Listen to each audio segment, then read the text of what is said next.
Welcome, ladies and gentlemen. I want to appreciate you so much because of your great support.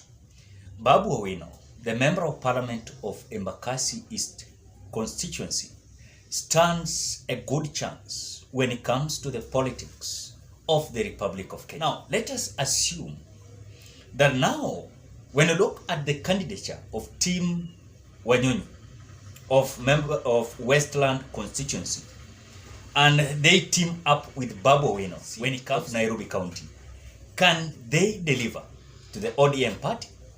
Can they deliver? Look at the scenario that came during the Kenya Kwanza politics and the Azimio La Umoja One Kenya coalition politics.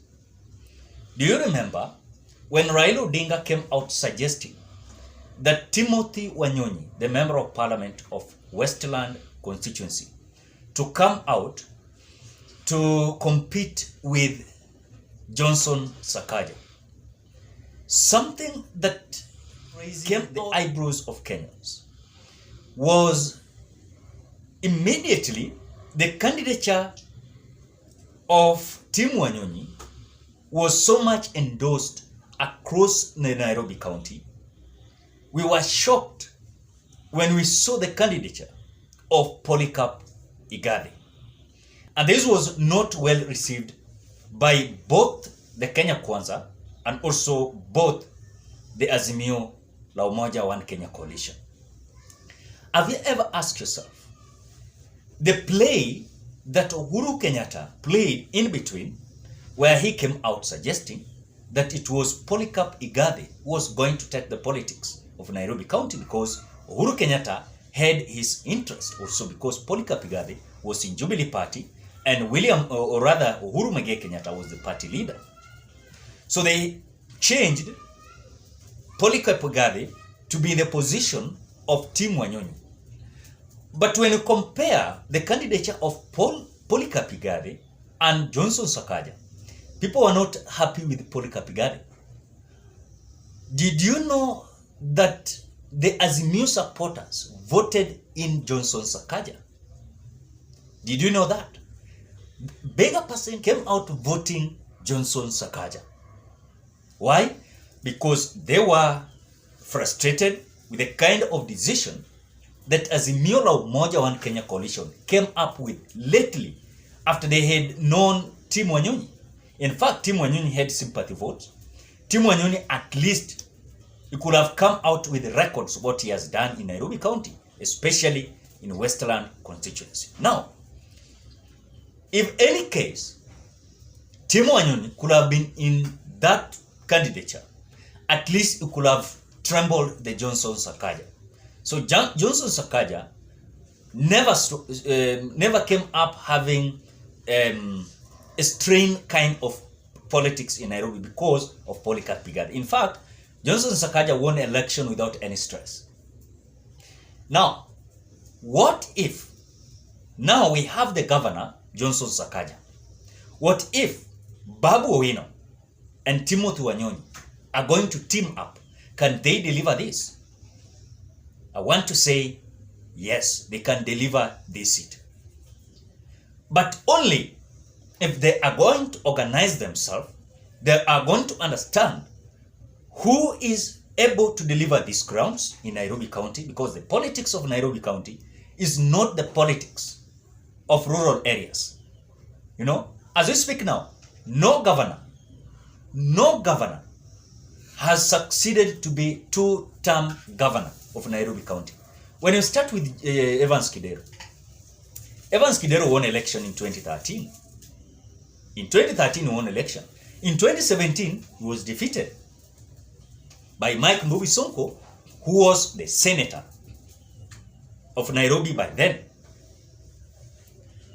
After Sonko took over, you saw the wrangle in between Sonko and the Nairobi County, where he was accused. Then later, he was impeached, and confirmation came from the Senate. So Mike Sonko became the first-term president. When you look at Johnson Sakaja now, Johnson Sakaja is the first term the first term governor of Nairobi County.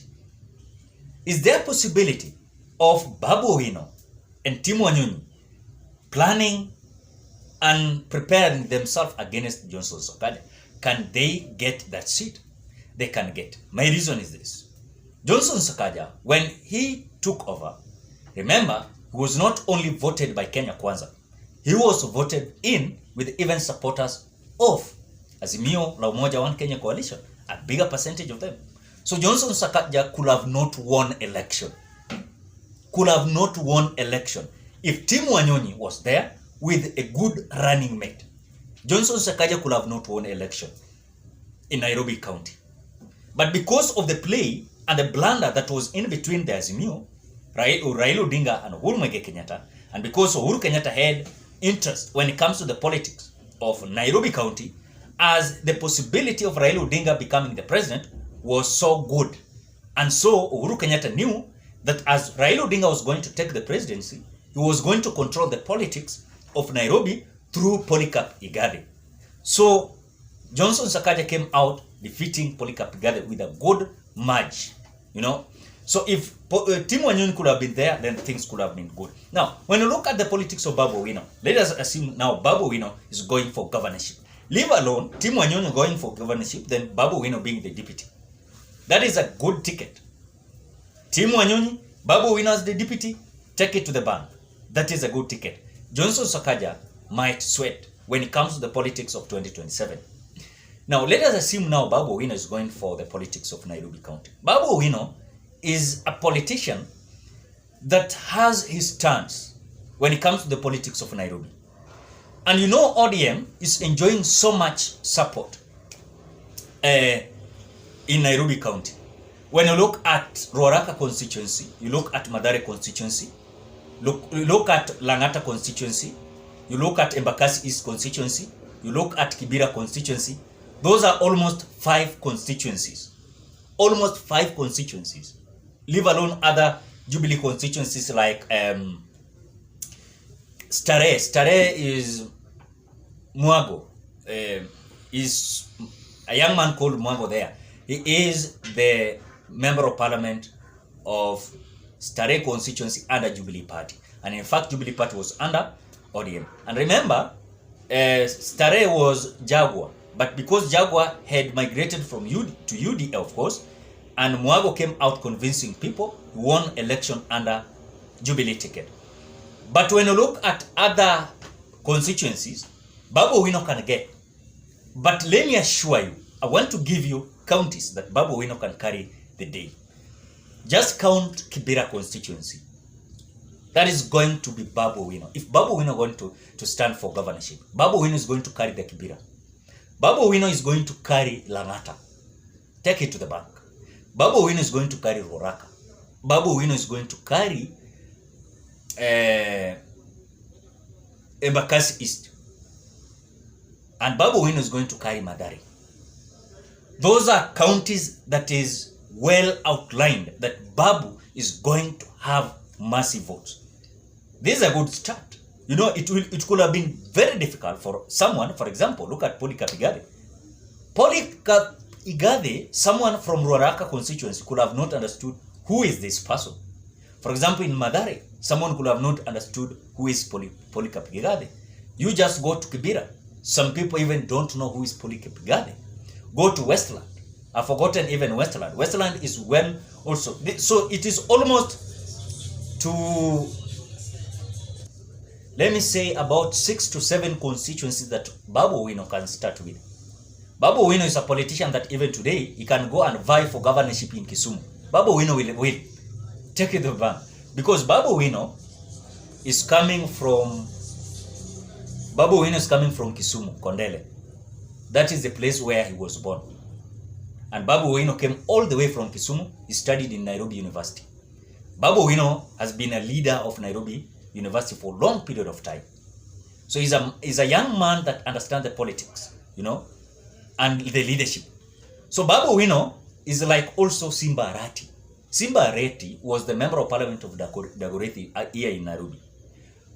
You know that Simbarati was a mafia in politics. When he decided he wanted to be the governor of Kisii County, Simbarati won election. Currently, he is the governor of Kisii County. So it is up to Babu Owino. Is he looking to vie for governorship in Kisumu County, or is he going to vie for governorship in Nairobi County? It is his decision. But Babu Owino stands a good chance of winning an election. You know, Babu Owino is like Sonko. You know, Sonko has a kind of wave, you know, of politics. And even if we speak today, Sonko, if he will come back and vie for governorship in Nairobi, if the law allows, because he was impeached, but I don't know how that can be, Sonko can still win the election. Sonko is still in the hearts of many residents in Nairobi County and voters.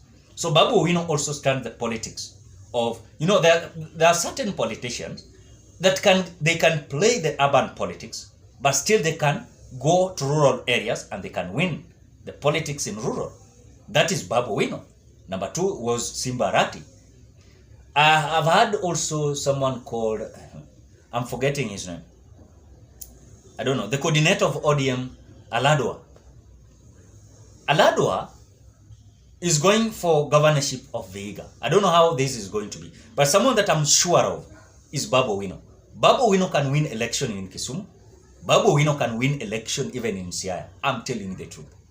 You know, Babu Owino can win the election in Nairobi County. Now, what is my summary? My summary is this. Babu Owino is a politician that is having a good chance of even controlling the politics of Nyanza region. And that is why you've seen Miguna is against Babu Owino. You've seen Kidero is against Babu Owino. You've seen several individuals who feels like Babu Owino is coming with a storm. They don't want Babu Owino. In fact, you'll see them trying to revamp some cases so that Babu Owino can be arrested and detained, or rather taken to jail. That is whatever they're doing. But the politics of Babu Owino is very good, you know, and is a man that also shows a kind of maturity in politics. A very young man that shows a kind of maturity in politics. Leave alone Jalango, who is being bought like a bread, you know, but Babu Owino is a man that can stand with his politics. And that is why, since Babu Owino was elected as a member of Embakasi, he has never stepped in State House. But that man is working. In fact, across the Republic of Kenya, according to the opinion poll, Ndini Nyoro of Kiaru constituency, Murang'a County, is number 1 when it comes to development. Number 2 across the Republic of Kenya is Babu Owino. So, this man is working. Leave alone Jalango. Jalango is just a first-time member of parliament, but he's so confused. He's thinking that in parliament is a lot of comedy. Politics, you must show maturity and also your stand when it comes to politics. You just assume today. We put Babu Owino here, then we put Jalango. Who can win the election of Nairobi County? Between Jalango and Babu Owino. It is Babu Owino. Put Babu Owino and Johnson Sakaja, who is the governor now. Babu Owino will carry the day. You know? Leave alone even Tim Wanyonyi. Babu Owino will carry the day. So ladies and gentlemen, what are your thoughts? Drop your opinion at the comment section below. Otherwise, I want to appreciate you so much because of your support. Please consider subscribing, liking, commenting, and sharing this video. Bye-bye till we meet on another video.